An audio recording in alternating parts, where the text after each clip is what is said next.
ప్రత్యేక తయారు చేసుకున్నటువంటి ఆ పశువుల తొట్టెలో ఒక బొమ్మను పెట్టేసి యేసుప్రభు పుట్టాడు. ఏంటి పుట్టాడు ఆయన? ఆ మట్టి బొమ్మ, విగ్రహారాధనది. ఏమిటి ఆ క్రిస్మస్ చెట్టు? విగ్రహారాధనది. ఏమిటి ఆ నక్షత్రాలు? విగ్రహారాధన.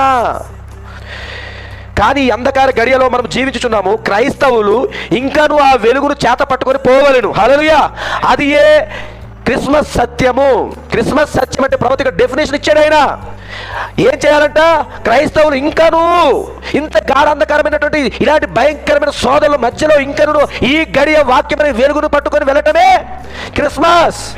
క్రిస్మస్ అంటే పిండి వంటలు కాదు. క్రిస్మస్ అంటే చక్కని బిర్యానీ చేసుకుని తినడం కాదు. క్రిస్మస్ అంటే ఈ సంఘాలను అలంకరించుకోవడం కాదు. క్రిస్మస్ అంటే మంచి మంచి వస్త్రాలు ధరించడం కాదు. క్రిస్మస్ అంటే ఈ కాలానికి అభిషేకించబడినటువంటి వాక్యమైన వెలుగును పట్టుకొని ముందుకు వెళ్ళటమే. అదే క్రిస్మస్ అంటాడు ఆయన. ఆ క్రిస్మస్ నువ్వు కలిగి ఉన్నావా?